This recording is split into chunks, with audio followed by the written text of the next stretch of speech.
Hello and welcome to the Cinema Sit-Down powered by Groovy. My name is Dom, I'm the International Account Manager here at Groovy's branch in the beautiful Perth, Australia, and I'm joined by my colleague Nav, who is an Ad Operations and Product Marketing Manager. Join us as we take a look at how the audience insights provided by Groovy help make sense of a constantly evolving theatrical landscape. Nav, welcome. Thanks, Dom. So Nav, what is on the agenda today? This week we look at a film with a lot of bite, shark film The Black Demon and its impressive performance in the Middle East, while also looking forward to a busy next few months in cinemas as the upcoming US summer brings a number of major blockbusters to the big screen. So let's jump straight into the deep end with The Black Demon. So this is a 2023 US-Mexico creature feature, and it follows this family that's stranded on a crumbling oil rig as a massive megalodon shark circles them. So this was a film that didn't get a theatrical release in most major markets and didn't receive the best reviews, but we did manage to run quite a successful theatrical campaign for the title across key markets in the Middle East. So we were looking at United Arab Emirates, Kuwait, and the Kingdom of Saudi Arabia. So clearly there was an appetite for this type of film, pun intended, which is why the distributor Falcon Films accurately saw a financial opportunity in releasing the film theatrically. So based on the Groovy insights we have from running campaigns previously in these aforementioned regions, we noticed some key things. So firstly, action films tend to do quite well in the Middle East. I mean, we ran a successful campaign for similar scale action films, like there was Gerard Butler's Plane in the past, and we also noticed that action films account for about 50% of all ticket purchases in the Middle East. So based on this info, we identified that the core audience for The Black Demon was in that male 25 to 44-year-old demographic. But we did also identify that there was strong competition at the time from other large action films, in particular John Wick 4, which was massive, Guardians of the Galaxy 3, Guy Ritchie's The Covenant, and a few other films. So there was a lot of unpredictability about the campaign's performance prior to it actually starting. So Nav, you ran this campaign. What did you notice about the campaign's performance and how audiences were responding to it?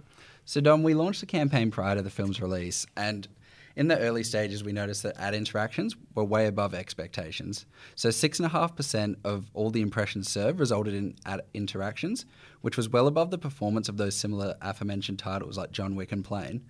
Additionally, 0.14% of all audiences engaged with our ads, compared to the benchmark of around 0.1% for similar titles.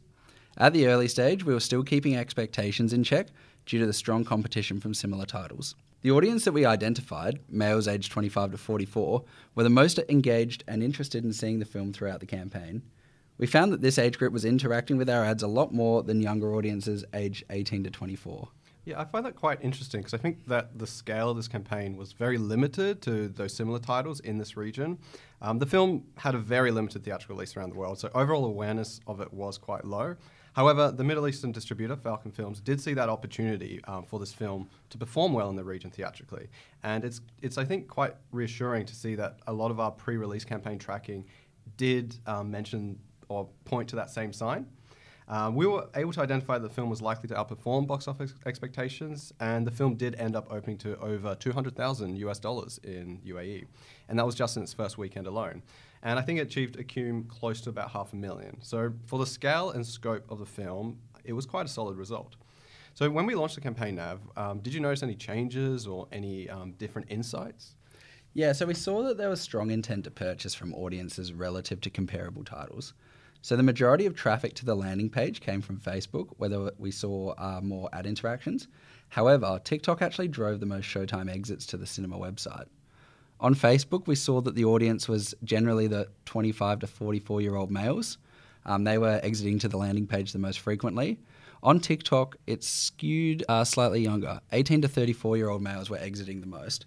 Additionally, this campaign was a first for the distributor on TikTok. Previously, their efforts were focused on the two meta platforms, Facebook and Instagram.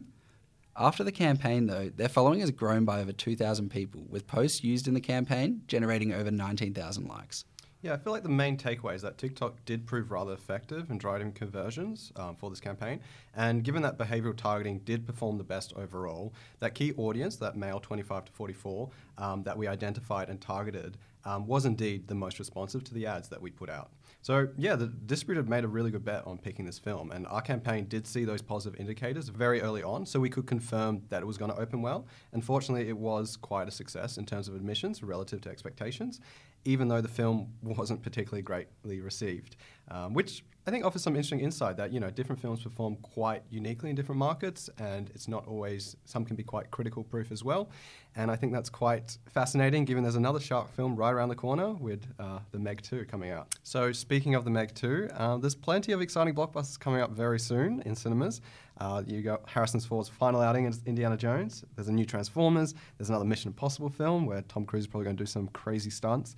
Pixar's latest Elemental, Nolan's latest blockbuster Oppenheimer, and of course Barbie as well, which is releasing on the same day as Oppenheimer. So that's going to make for a very interesting opening weekend. Nav, is there any film that's coming up that really has you excited? Well, as much as I love robots, I got to say Oppenheimer is top of my list. Biographical film by Christopher Nolan. I mean, he can't do any wrong, can he, Dom? I know you're a big fan. I'm a Nolan guy, that's true. I do love his films. I have very fond memories of watching Inception and literally all his films. I have that experience where, like, when I first watch his films, I leave the theatre exhilarated, but also frustrated, but wanting to watch the film multiple times to get more understanding. So I'm really hoping Oppenheimer is going to be quite similar to that. I love Interstellar. I mean, that's my favourite, but also Tenet. I remember I saw that so many times. I took like 3 different people to the cinema to watch that because it has such good rewatchability. I was working at the cinema at the time that it was playing, and people just walking out of the cinema just scratching their head, but also just talking about, like, they'll just stand in the foyer and just chat about it for like an hour after the film. And I love that about films. The films that sort of incite you to chat, discuss, and sort of try and pick it apart. So honestly, that's also my pick, probably Oppenheimer. But I am really interested in Barbie. I think Barbie's going to be quite fascinating. I like Greta Gerwig, Noah Baumbach, also co-writing the screenplay with her. It's going to be very exciting. So that's going to be a really fun weekend, I think. So clearly, it's a very exciting time for cinemas, and us here at Grievy will be right there in the thick of it as audiences flock to see the latest blockbusters. So that's all from us this week. Thanks for tuning in, and we'll see you next time on the Cinema Sit Down.